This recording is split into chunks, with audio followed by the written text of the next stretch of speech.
Welcome to the Real Crusades History Podcast. My name is J. Stephen Roberts. Today we're going to be completing our series about the fall of Crusader Outremer, the fall of the Crusader states on the coast of Syria and Palestine in the last few decades of the 13th century. So we've already gone over most of this history. Today what we're going to be talking about is really one of the watershed moments in the history of the Crusades, the fall of Acre in 1291, Acre being the capital city, really, of the Kingdom of Jerusalem since the loss of Jerusalem in 1187 and the restoration of Acre to Crusader control in 1191. So we're really looking at a moment that is often considered the end of this era of the Crusades to the Holy Land. There was no actual crusade proper going on at the time when this happened, but this is a moment when the Crusaders, when the Franks, are going to lose control or lose their position on the Palestinian coast. So this is a big moment, and this siege, the fall of Acre in 1291, it's very prominent in the history of the Crusades, and there's some really some interesting stuff that goes on with this. So this is going to be a good closing to our series on the fall of the Crusader states. So I'm going to go ahead and welcome our panel that we have with us today. Back with us is Dr. Stephen Donnachie. Dr. Donnachie, thanks for being with us. Thank you very much. We've also got Rand Brown, who's here with us. Rand, thanks for being here. Absolutely. Always a pleasure. And Paul Copenhagen is also going to be joining us. Paul, are you there? I am here and ready to go. Back in the saddle. It's good to be here. All right, good. Great to have you. So let's start off and look at the beginning of this episode.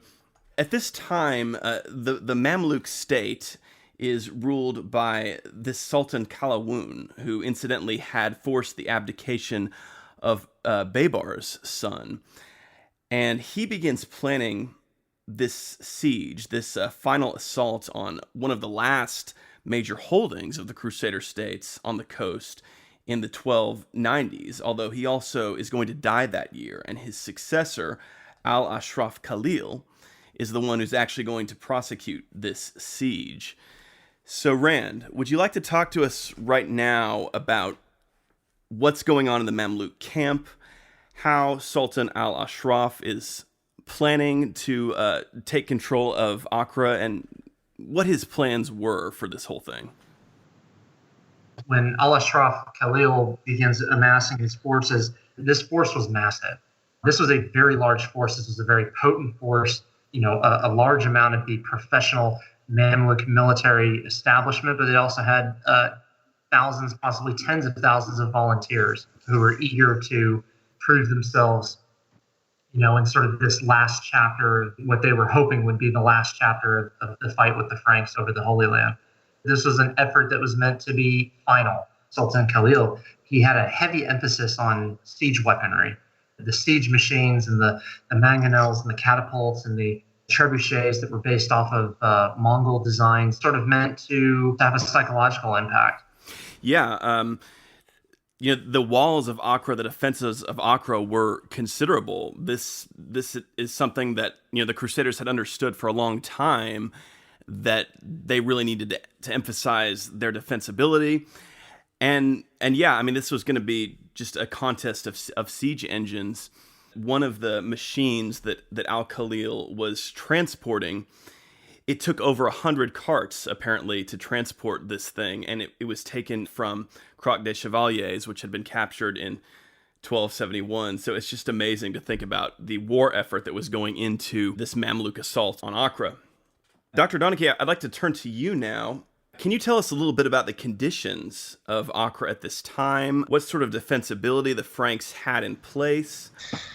Well, Acre itself, I mean, we recall back to the sort of Third Crusade how long it had taken for the city to fall, and only by intensive sort of focus on it after the arrival of Richard the Lionheart and Philip II of France did it actually fall.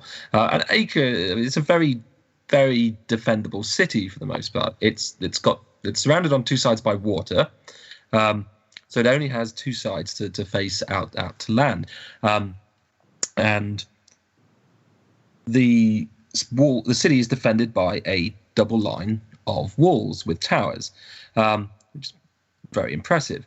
Originally, there's obviously back in the during time of the Third Crusade, there had only been a single wall, but the expansion of the city after 1191 and growth during the 13th century had demanded that more walls, gates, and towers be added. So initially, this was around the section known as Montmoussard, which had only been sort of gardens and scrubland in the time of the Third Crusade, but a century later, it had become an integral part of the city with thoroughly integrated into it. And over the course of the 13th century, the walls have been expanded, developed, repaired, and built up on, so that by the end of the 13th century, you have a very, very capable defensive system of this double line of walls with towers all along. People such as Louis IX had spent a lot of time and money on these things, Edward I during the Ninth Crusade, and indeed the local kings themselves, Hugh III and Henry II, had spent a lot of time and effort trying to bolster the defences of this, which was Acre as their key principal city and centre of the royal domain. Also, within the city itself, you have various fortified compounds. You obviously there's a castle within the city itself, and there are also Templar, Hospitaller, and Teutonic compounds, which Templars being particularly well fortified, but the Hospitallers and Teutonics also. And furthermore, there is then the various fortified towers of the Italian communes, sort of reminiscent of the kinds you would find in northern Italy. They've been transposed and built in Acre itself. So even if the walls themselves are then breached, there are areas within the city that itself might be defended. And there's actually another wall within the city, the original walls from 1191, between Montmoussard and the new external double row of walls. So the defences are pretty good. The harbour is well maintained. It's very deep. It has a tower to guard it, and there's a chain across it, thus stopping anyone gaining access to the harbour from outside. Furthermore, the Franks have control of the seas. They're dominant in regards to their naval capacity. So they've very little threat or worry about anything being attacked by the seas. And again, if we think back to a century before with the Third Crusade, one of the main problems the Crusaders had was attempting to blockade the city by sea consistently so as to stop supplies getting in and out. So fortunately, Cyprus is secure and only a short distance away by ship. So there's the prospect of constantly bringing in troops or supplies to keep the city going. So the prospect of the defence is pretty good. It's going to be a tough nut to crack, all in all, for the Mamelukes. And their main way they're going to resist is be able to try and hold out for as long as possible within the city, to make use of what defences they have and what troops they have, to try and buy as much time as possible, in the hope that the Mamluk army will get bored, it will disintegrate, it will lose morale, it will break up, and it will waste its energies against the defences of the city. That is the only real hope that the Franks themselves have. They can't win through any direct means or strength of arms. They simply don't have the numbers. As Ram pointed out, you have these sort of sources that speak of hundreds of thousands of cavalry and hundreds of thousands of infantry who are gathered at Acre by Al-Khalil and to attack the city. And the point to take from that is that those numbers are not accurate, but they're there to imply that there are an awful lot of Mamluks, that the army that is attacking the city is huge. It's very, very big. Where in comparison, the defenders have comparatively small amounts to deal with. Their force is small, much smaller, but it's substantial. It's certainly enough to be able to give a good defence of the city. They probably have somewhere in the region of around 1,000 odd knights or so and other cavalry. And they have sort of 14, 15 sort of thousand infantry of some description. But of course, it's a siege, so all the able-bodied individuals within the city who are capable are pressed into service, whether that's the Italian communes, obviously have vested interest in maintaining their presence within the city and their possessions there, or the general populace. So it might be somewhat higher, but this is much smaller in comparison to the force that they're opposed. So they have to hold out as long as possible with what forces they have, in the hope that the Mamluks will ultimately give up, and at least for the time being, they can worry about the future thereafter. Yeah. So basically, we've got a fairly small force of Frankish knights. We've got the Templars, we've got the Hospitallers, the Teutonic Knights. We've got Venetian and Pisan forces there. Apparently, a lot of the women, children, and elderly had already been evacuated, anticipating the likelihood that this could be the end. Much like the siege of Tripoli, where you remove the unnecessary mouths and drain upon the potential defenders and the defense of the city. They don't manage to remove everybody. It's quite a comprehensive task to be able to evacuate the entire city of such people, but they try to remove as many as possible, and they take them out to Cyprus, where they'll be safe, and other locations. And indeed, other troops are then brought in. I mean, a month into the siege, King Henry of Cyprus, who was king of Jerusalem, of course, turns up with several thousand men and supplies to be able to try and bolster the defense of the city as they're going. Yeah, absolutely. Paul, I was curious, did you have any comments on the military orders and how they were organizing the defense of Acre? Yeah, the Templars were sort of that last line of defense. They were given to protecting the harbor. The Templars are kind of the last bastion of the fall of Acre. The Teutonic Knights, their compound is right up against that thick double wall. The Hospitallers and the Templars and the Teutonic Knights would have been organized fairly similarly in terms of their camp organization, but the Templars is really the last refuge of the women and children, because it's the farthest from the walls, it's the farthest from the fighting, and it's really like if you're pushing in anywhere from those outside walls, it's the last place, the last bastion in the map of this city that would fall to any invader. So their positioning there at the harbor mouth or right at the edge of the harbor there, is fairly key to how the events play out. But the Templars themselves actually play a bit of a role even before the siege begins. Khalil winds up sending a note to Guillaume de Beaujeu saying, hey, we're going to attack. Don't even bother sending messengers. Guillaume and the leaders of the city wind up doing so anyways, just to try and forestall or stop this attack. And the Sultan will have absolutely none of it. And he confiscates all the gifts and then enslaves and captures all of the messengers and refuses to let them go. Yeah. So, Paul, you were talking about the Grand Master of the Templars, William. What sort of man was he? A man who led from the front. When we actually get to the siege, this is where he meets his end. He's still fighting until the very end. His successor is only around for a very short period of time because his successor is also killed. Guillaume is the 21st Grand Master. He tries his best to secure the city for the populace, and he's really looking at the larger picture. His real main goal was, let's not fight this battle if we don't have to. And he was really looking for any other way. And it was not out of cowardice to try and avoid this battle because it was hopeless, and he knew it.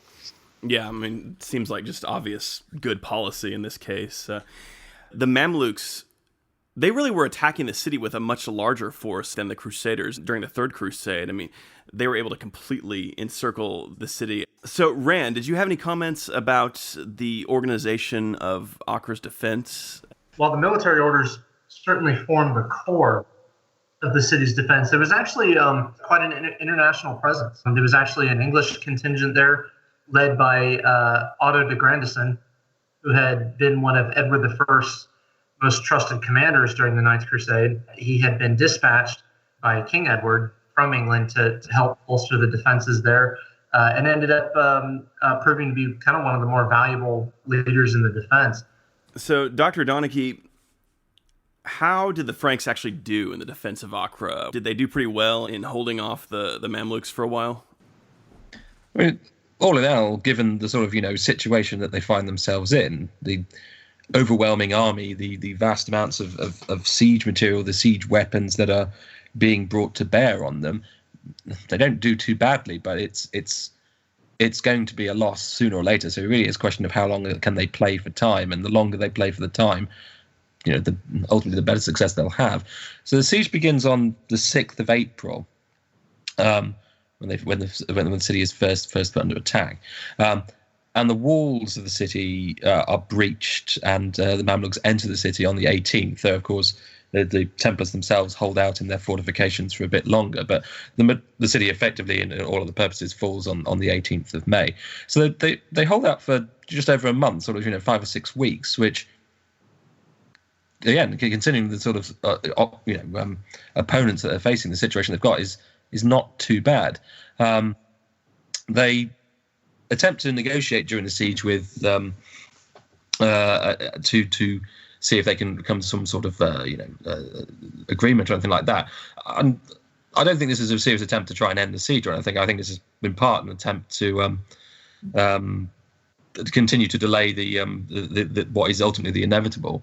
The assembly line, you have this sort of story of chronicles about how they're negotiating with the Sultan, and all of a sudden a rock from a trebuchet from the city walls lands amongst the Mamluk army and senses the Sultan, of course, who considers this to be very bad faith and whatnot, and is about to strike down the envoys until he's appropriately stopped by wise counsel from one of his attendants or some such. So, but things like that continue to happen, but that, I think, is merely a delaying tactic, knowing that while you're talking, there's not going to be much fighting going on. And various sallies are made by the Templars and by the Hospitallers out into the camps around the city, attacking the camps, attempting to destroy the siege weaponry and things like that. And these prove relatively successful, but they are quite costly in terms of lives. And you have these stories of how the cavalry are caught amongst the tent ropes of the camps, and then lose their momentum and start to get picked off. So they stop doing that after a while, because it's starting to prove counterproductive, even if it is very good for morale, because it feels like you're actually doing something, you're taking aggressive actions, rather than constantly being on the defensive. The Franks obviously have the benefit of mastery of the sea, and again, the Italians are present with their ships, as indeed are the military orders, and they're ferrying troops in and people out and supplies in and such like, and wounded out to Cyprus and elsewhere. But they also use the ships to some effect to place catapults, mangonels, things like that on the ships, so that they can sail out of the harbour and fire into the Mamluk camp on the shorelines and things like that, which, again, doesn't maybe have any great meaningful effect, but again is another good piece for morale, that you feel like you're doing something can be seen, that you're taking the fight to the enemy rather than sitting there being under attack day after day. But the Mamluks have a lot of artillery, and they pound the walls consistently, breaking down the defences, breaking down the Franks' ability to defend adequately the towers and the walls against their assaults. And eventually they start to wear them down, and they undertake a huge attack on the city. They attack all along the wall length, and the Franks don't have the numbers or the abilities to defend everywhere at all times. And so the walls, which have been damaged, start to become overcome, and the Mamluks start to break into the city, overcoming them. And so on the 18th of May, by the evening of the 18th of May, they've finally managed to overcome the defences, and you have these, again, stories in the chronicles of Templars and Hospitallers, or particular regiments holding out onto towers or gates for as long as possible until they then overwhelmed. So all in all, they don't do bad for what they've got, the limited resources they've got, and the overwhelming odds they have to fight against. Yeah. But the conclusion is inevitable. It's merely a question of time. On the 18th, there's sort of this general breach of the city, and most of the city is taken, but we do have this situation where the Templar quarter is still held out for a while. Like you were saying, Paul, this is a fairly well-fortified complex. There are some refugees who have gathered there who are attempting to hold out there, and the Templars, they do hold out there for a while. So, Rand, I was wondering if you could talk to us about this point in the siege. I know that you and I have discussed this in the past, and it's pretty interesting. So, once the Mamelukes have control of the rest of Acre, what happens at that point when the Templars are held out and there's some attempts to negotiate? And yeah, there are. I mean, you basically have some representatives from the Templars who go out to to negotiate. I think the one in particular was Peter de Sèvres, who was he was the only one alive at that point. I think Paul, and you can correct me if I'm wrong, but I think at this point Bugeaud he had already succumbed to his wounds, and because I know him and the Grand Master of the Knights Hospital are both died in the fighting earlier. Yeah. So Peter de Sèvres, he's sort of he's the Templar Knight who kind of gets the brevet promotion to lead who's left. And Khalil, first he seems like he's willing to be merciful, and he's willing to let everybody have free passage to Cyprus. But the Mamelukes that he sent into the fortress to oversee the evacuation, they begin harassing the women and children there. And they started to argue over Frankish women, and they were trying to carry a few of them off. And the Templars saw that as a breach in the agreement. The Templars fight back. They end up killing the Mamelukes that are inside the fortress, and they shut the fortress back up. The Templars had to have known that this was it. There was going to be no mercy. At this point, the last remaining Templars, I think there were only about like 30 of them. Of course, you had an unknown number of civilians, women and children, and other refugees. The realization had to have been known that once that fortress was going to be breached again, everybody inside was dead. They do talk about some refugees being lowered onto ships from the walls of the citadel with ropes. Even in this situation, they're still trying to get Frankish refugees out and off to Cyprus, and apparently they're rather successful. The 30 or so Templar brothers who remain, they basically make the decision that they're going to go out to the last man. The towers inside the citadel were mined and set up to collapse. There's a very stirring account of once the Mamelukes breach in, as they're fighting with the last remaining Templars down in the crypts of the citadel, the mines are knocked out. They basically bring what's left of the citadel down, not only on top of themselves, but also on the hundreds of Mamelukes who were inside. The victory was so bittersweet, and there were so many quality troops lost for the Mamelukes that apparently Al-Khalil forbade any celebrations of victory. He was distraught at the number of casualties that he had taken. Whether or not that was actually true or not, is up for debate. But all the sources do make it very clear that the Mamelukes were significantly bloody in the taking of this city. The conquest of Acre was not an easy affair for them by any stretch of the imagination. That's a really powerful final moment. One wonders what was going on, among those final Templars as they made this final stand. I mean, it must have been just a moment of real intensity, and just there was probably just this powerful final unity there. I mean, I don't want to get into too much speculation beyond what we can actually know historically, but it's obviously one of those really stirring kind of final chapters in the history of the Crusades. There's a good reason why this moment in 1291 is one of the most remembered. So, Paul, was that you, Paul, who was about to talk? Yeah. Yep. Okay. I was going to ask you to comment on this. So go ahead. Rand mentioned, some of the accounts, and I happen to have one right here with me. Oh, great! It's actually an excerpt out of one of the volumes of the History of the Knights of Malta. The Sultan caused the tower to be undermined, and the Templars, finding it was only supported by props of wood, which they might set fire to any moment, agreed to quit it on condition they would leave them a free passage to the port, facilitate their embarkation, and preserve the honor of the women. The capitulation being signed, they opened the gates of the tower. But no sooner were the first soldiers of the enemy entered than they offered violence to the women. The Templars, enraged at their brutality and breach of faith, laid hold of their swords, cut those insolent creatures in pieces, shut the gates, and though their loss was inevitable, yet they would never hear a word of capitulating. The infidels, with swords in one hand and ladders in the other, advanced to take the tower. The walls were in an instant covered with soldiers endeavoring to mount, but being undermined, as we have said, the props were knocked out, and the tower sunk with a terrible crash, burying the infidels as well as Templars in its ruins. The women shut up in the tower had the same fate, preferring an honorable death to the danger they would have run if they had fallen into the hands of those barbarians who were still more odious to them for their brutality and debauchery than they were for their cruelty. Wow, that's a really powerful account there. The history goes on to mention that this was the sort of the battlements of the Templar compound. Mm-hmm. So there were definitely people who managed to flee and who managed to get away. It goes on to even talk about a convent of nuns of the Order of St. Clair that disfigured themselves and scarred themselves so that they would be basically useless to the Mamelukes as slaves. Oh man, yeah, that's really powerful. Thanks for reading that, Paul.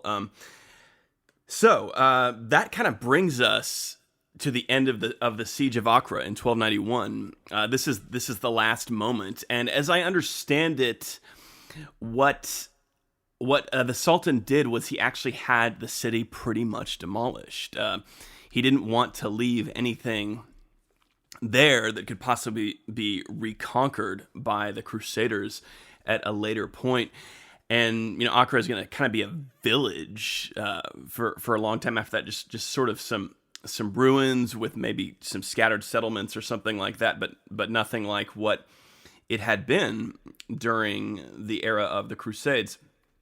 So yeah, once the conquest was complete, Khalil was able to basically pick off the last few fortresses and cities that remained. Apparently at this point, Tyre, Sidon, Beirut were still in existence as Crusader holdings. These were surrendered or evacuated. Tortosa, Athlete, some of these last castles, castles of the military orders. So yeah, this is it. There's nothing left of the Crusader states on the coast of Syria and Palestine at this point. So at this point, as we come to the end, I did want to hear from any of you if you had any final thoughts on what the fall of Acre means for the Crusades movement as a whole, and maybe even how this impacted thinking in Europe, how this impacted the Crusades movement, how this affected Europe, medieval Christendom in Europe at this time. I mean, in some ways, this is very different to what had occurred in 1187 when Jerusalem had fallen and the Latinese had been nearly annihilated after Hattin. That had come as a shock, a sudden surprise, because no one had really expected it to go so quickly. That that there's such a reversal of fortunes. In 1291. It's not very much really the same. People had been watching for decades as slowly, piece by piece, inexorably, the Latin East was crumbling and being worn away piece at a time, and had done very little or been very unsuccessful in anything to preserve it. I mean, even after 1289, when Tripoli falls, there is, people are aghast. There is a flurry of letter writing and embassies sent out by the papacy demanding that something should be done, that people should send aid to the Latin East once again. And once again, very little comes of it. So yes, some contingents do depart from England, for example, but nothing meaningful, nothing of the scale that is necessary to actually preserve and defend what's left of the Latin East. Nothing that will actually change the situation. So when Acre finally falls in 1291, the attitude in Europe is again some shock that obviously this has happened, but it's more that this has finally happened. They have been watching long enough that it is a very sad event. They are upset by it, but it's not one that has come as a surprise to them. It hasn't come out of the blue like it had done in 1187. What's more, I suppose, is that this also kind of changes in some regards the kind of political and intellectual landscapes of Europe. Crusading and indeed doing things for the benefit of the Latin East, doing things for the defence of the Latin East or defence of the Holy Land, had been a relatively normative activity for the last couple of centuries, where that was leaving money to the Templars or a church or some organisation or charity by which prisoners could be redeemed or ransoms paid and such like. These acts that people had done, giving money to the church, paying taxes for crusading, all of this had become a regular part of the landscape over the course of the last 2 centuries. And now it's gone. I mean, the Holy Land is not there anymore. You can still do these things. You can still leave money to the Hospitallers or the Knights for the defence of the Holy Land, but there is no Holy Land, no Latinese to defend in the same way. So the action sort of becomes a bit more hollow. It loses some of its meaning and things like that. So in that regard, I suppose it kind of does change sort of some attitudes towards what's going on, because that's all gone. Yeah, that's interesting. And, as we kind of talked about in the last couple episodes, it's striking how much Europe has changed. If we go back to 1187, the reaction of the various kingdoms of Europe to the fall of Jerusalem, I mean, like you said, Dr. Donnachie, it's very different. But in some ways, the different situation had to do, too, with the different reactions of Europe, I guess, at this point. There isn't just this massive outpouring of activity and effort to launch another crusade like we had in, with the Third Crusade. This is a point when Europe is more concerned with European affairs. Yeah, to kind of piggyback on what Dr. Donnachie said, there is no Latin East, and yes, you can still donate to the Templars and to the Church, but going with that, there's also a sense of diminishing returns. In the West, the Church was largely the vessel of power and legitimacy. The Holy Roman Emperor was crowned by the Pope. It was 3 of the 7 electors of the Holy Roman Empire were bishops. The investiture controversy had landed on the side of the Church, and the Church was this vessel for legitimacy, for power, for wealth, and for influence. You could have your enemies excommunicated and therefore wage war on them with no fear of reprisal from the Church. And Innocent III was arguably and is often held up as the Pope with the most power. By this point in time, the Church is declining, its power is declining, and now, their big vessel for channeling the violence, of the knightly crusading spirit, being that violence channeled in defense of the Holy Land. There is no Holy Land to defend, and the European powers are not getting the money, the power, the influence, or that gain of those things over their neighbors that they once were. They are more solidified in their secular powers, in their feudal hierarchies and their feudal webs, than they were before. Even though we are now essentially, with the fall of Acre, back to a pre-crusading sort of landscape where the Islamic forces control the entire Levant region, or a large chunk of it. Even though we're back to this point at the end of 1291, you don't see Europe amassing a new force, because there's just nothing in it for the King of France or the King of England. The Kingdom of France by 1291 is still already heavily in debt from the launching of the Ninth Crusade. And the Templars are one of their biggest creditors, or debt collectors, that are kind of going to be pounding on the door of the Paris palace saying, hey, where's our money? And that's going to spawn a real problem, as we see in the early 14th century with the Templars and the French crown. Really the crusading spirit is going to live on closer to home, where Spain is making its major inroads and incursions into the Moorish, caliphates of Granada, and they're moving into securing the Iberian Peninsula for all.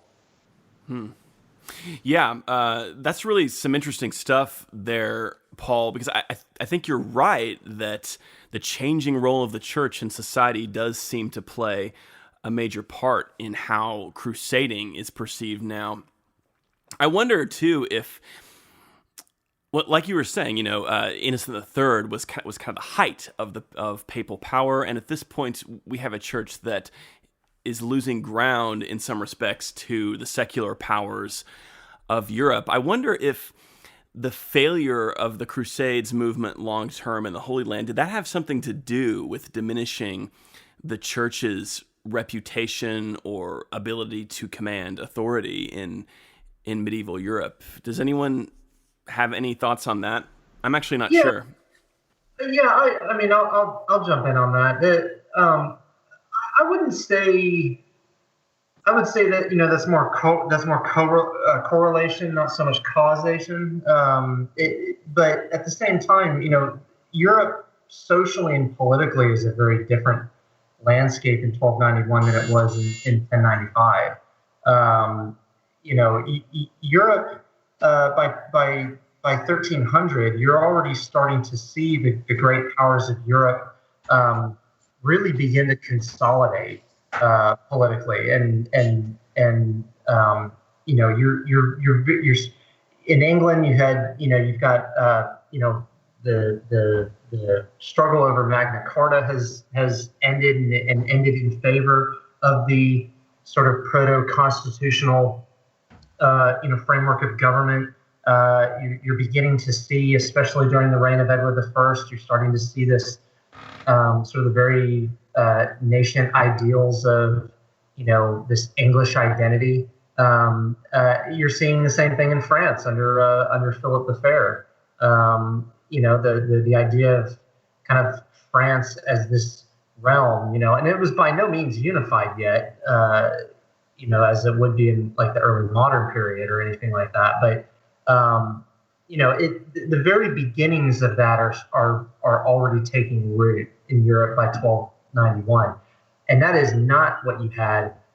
In fact, it's almost the opposite of what you had in 1095 when the crusading era began, in which there was not even the remotest semblance of a unified nation state or national identity, amongst the various microstates, and feudal societies of the late 11th century.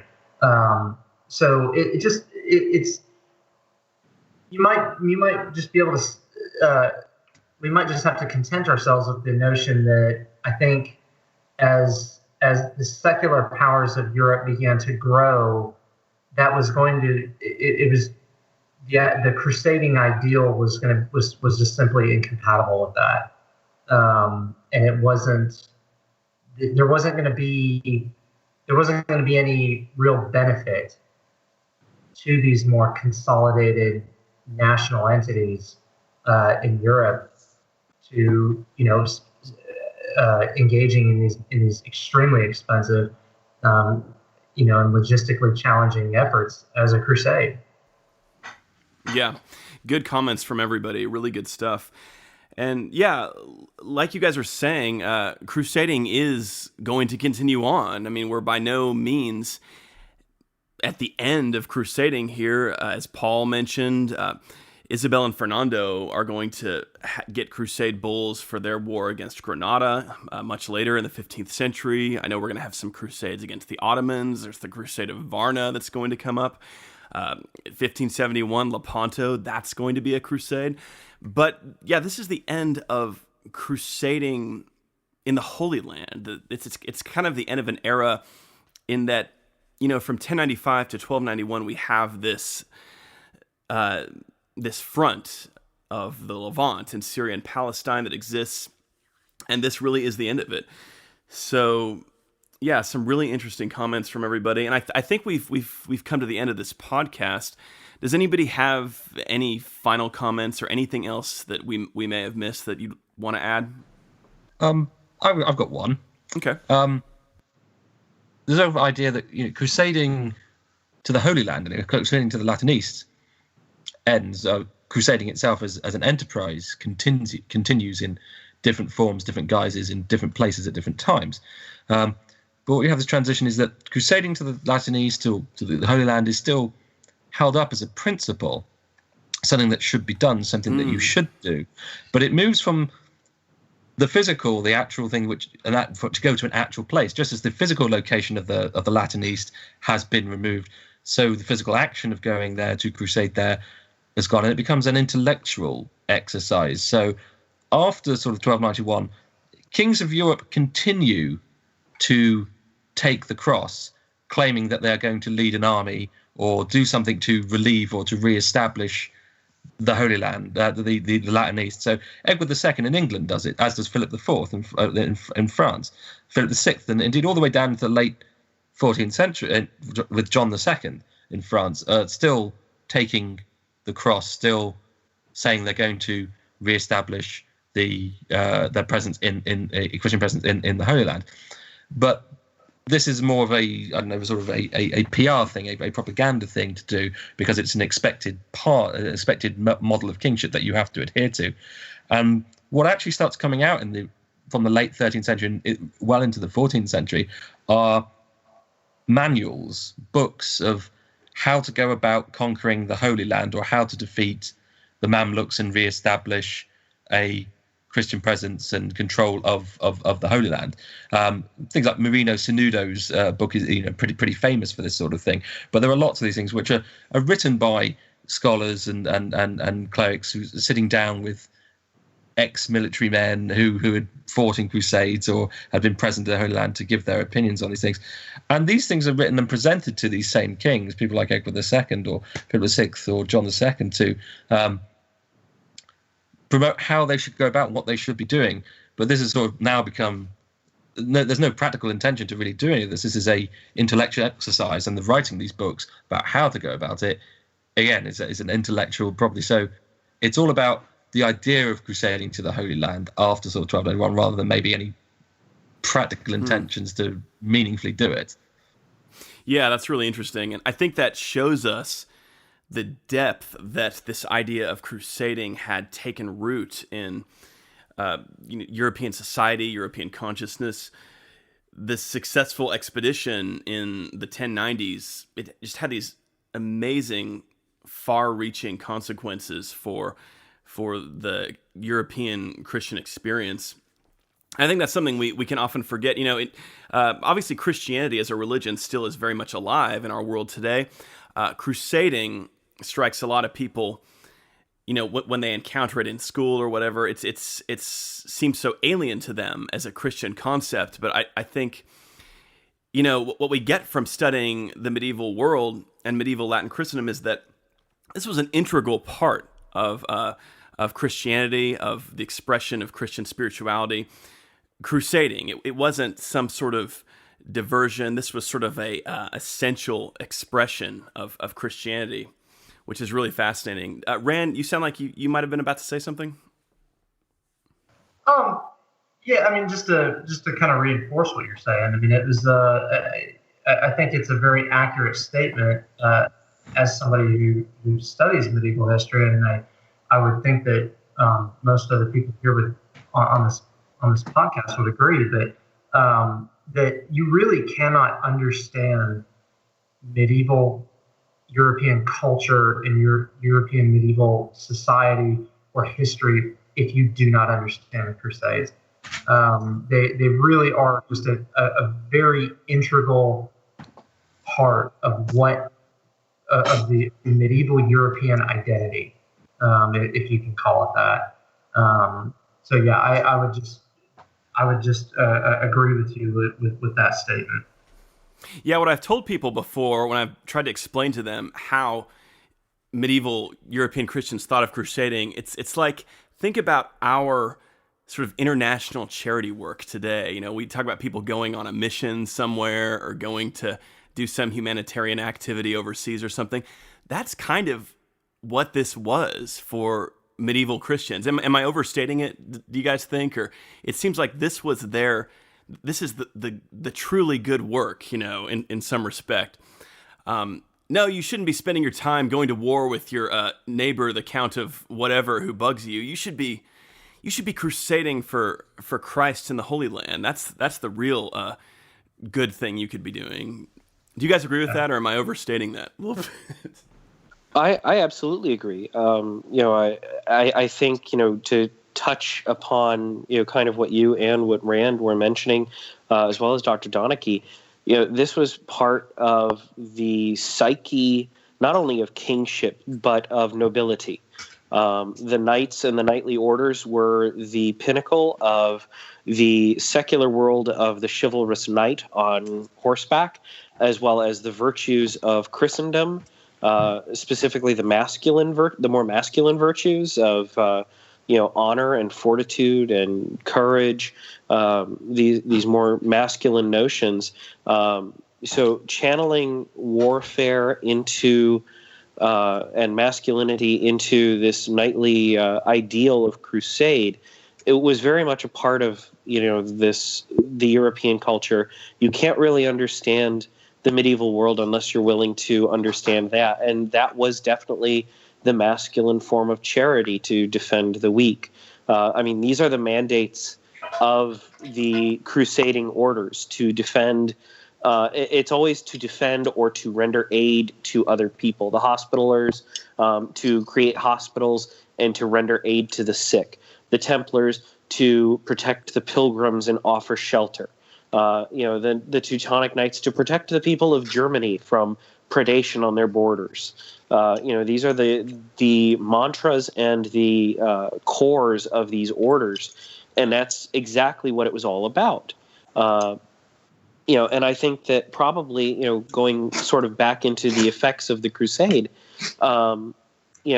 the shock to this European psyche is absolutely present when you see the fall of Acre, and of course the defeat. With the fall of Acre, you have the defeat of these major military orders, and that is going to send a psychological shockwave through European society that maybe makes people second guess going to try and reconquer the Latin East with any sort of real commitment to doing so outside of an ideological one.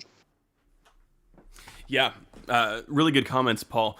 Really good comments from everybody. I think this has been a very productive discussion, and I certainly appreciate having all of you here. This is a really good group of people to get together to discuss this issue. So I think we're going to go ahead and close out with that. Really good final comments from everyone. Rand, thanks for being here. Thanks for helping out. Thank you, as always.